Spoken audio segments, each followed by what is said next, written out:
po sa inyo lahat. And thank you so much for coming dito sa aming press con. Ako po si Attorney Harold Respicio, elected Vice Mayor ng Reyna Mercedes Isabela. Ako po ay nagre-representa ng lahat ng Pilipino, lahat ng probinsyano, lahat ng Ilocano, lahat ng Tagaluzon, at lahat ng mga kumukontrang elected official laban sa administrasyon na ito. Dahil hindi totoo ang sinasabi nila na may solid north. Hindi totoo na solid ang mga probinsyano at Ilocano sa kanya. Kasama namin si Javito. Hindi totoo na kakampi nila lahat ng mga naupong opisyal sa ating gobyerno dahil nandito ako, pinapakita ko yan. Kaya ako lumapit dito dahil walang kwenta yung final na unang impeachment complaint. Kakaunti. Diskarte nila yun para wala nang maayos na umandar na impeachment complaint. Kaya nung nakita ko na yung mga may track record na successful impeachment, mga successful endorser, number one na political lawyer sa ating bansa at napakakapal na papeles at napakakapal na ebidensya, sali ako dyan. Dahil gusto natin matanggal ang ulo ng korupsyon sa ating bansa. At hindi ninyo pwedeng sabihin na purong align sa Duterte ang grupo namin. Dahil ako ay lone wolf lamang, wala akong kakampi. Lahat kinakalaban ko basta masama, kakalabanin kita. Kaya nandito ako para patunayan na merong totoong nangyaring graft and corruption. Ito po ang discussion namin sa aming complaint. Naniniwala ba tayo, meron pa bang doubt na merong malawakang nangyari na nakawan dito sa ating bansa? Inamin na nila, hindi ba? At inamin na rin nila, alam na rin natin na ang grupo nila ang nagnakaw.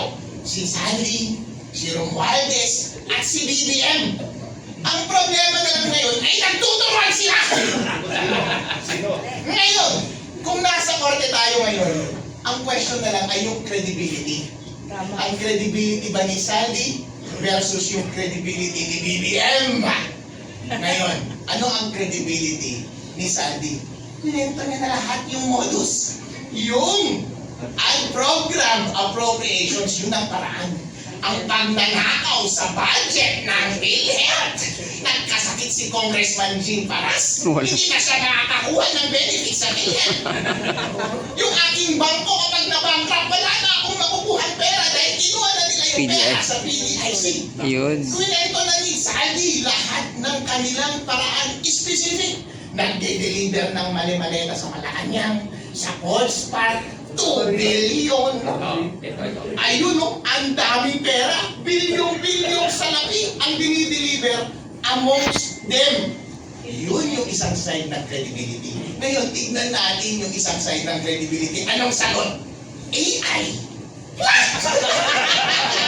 AI daw. Kung ikaw ang musgado, sino ang paniniwalaan mo?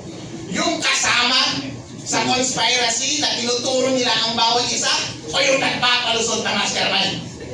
Alam mo yan, kapag ikaw ang musgado, convicted yan. Kaya ang tanong lamang, ang simple question lamang, on the ground of graft and corruption, dito sa aming impeachment complaint, maniniwala ka ba kay Sandy? Kapag naniniwala ka kay Sandy at hindi ka naniniwala sa palusot ni BBM, impeach dapat si BBM dahil ground for impeachment ang graft and corruption. Dagdag lang ako, no? Hindi lang graft and corruption. Yung pagtanggap ng 2 billion per month SOP or 57 billion na kickbacks, allegedly, na diniliver ni Saldico sa kanya, kay President Marcos Jr. na responded in our impeachment complaint. Yan po ay violation ng Constitution, culpable violation. I'm referring to Article 7, Section 13. Bawal ang conflict of interest. Bawal kumuha ng kickbacks. Bawal tumanggap ng regalo sa mga transaksyon sa gobyerno. Saan ba galing itong 57 billion or 2 billion per month? Sa mga contractor po ito na may transaction sa gobyerno. Yan ang culpable violation of the Constitution of the President aside from Republic Act 3019, anti-graft law. Dalawa po ang kanyang violation dito sa kickback scheme or SOP na sinabi ni Saldico. Yung bribery ay kasama na sa graft and corruption, kasama na rin siya dito sa Article 7, Section 13 of the Constitution? Just a short, alam mo, si Sandy, personal friend ko, at sinabi niya talaga yung mga sinasabi niya tungkol kay Marcos. No?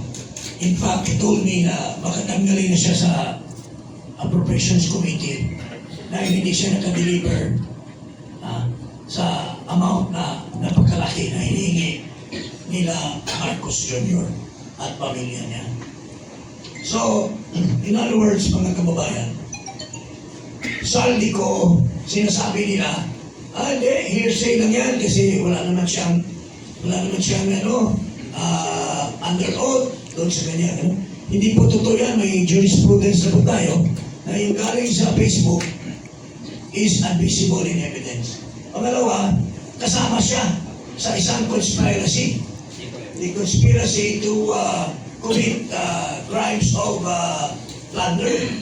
So, kapag paniwala ang sinasabi ni Saldi ko.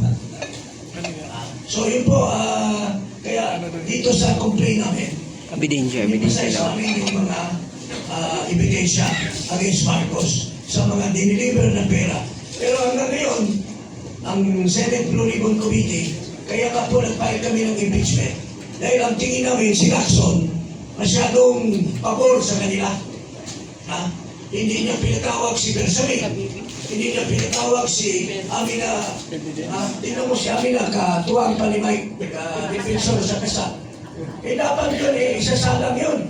Kasi sinasabi ni Saldi ko, nung nagpa-insert si Marcos ng 100 billion pesos, tumawag sa kanya si Amina, Bandang. tapos i-clear niya na, o kung gusto mo i-clear, si Adrian Bersamin. Pero, hindi ito tinawag ni Lacson. So, kaya, our only recourse is this impeachment para isigaw namin sa taong bayan na ito po yung katotohanan. Dito, formal na namin inain dito sa Kongreso.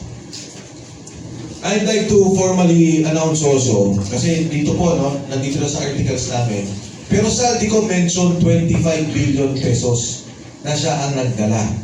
Pagkatapos nagkaroon ng investigation kailangan sa Blue Ribbon Committee, in-establish ang tamaling na drop-off point. Ang sabi ni Saldi ko, nag-deliver ako ng 800 million kay Jojo Cadiz at one time at 200 million kay Yusek Jojo Cadiz sa Tamarin para dalhin kay Pangulong Bongbong Marcos. Kagabi ho, nagpagbigay ng mensahe si Congressman Saldico.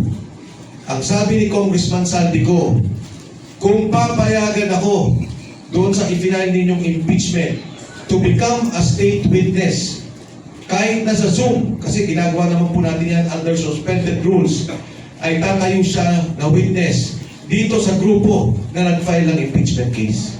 So, salamat po. Ngayon, dadalhin ko naman yung topic on the economic sabotage.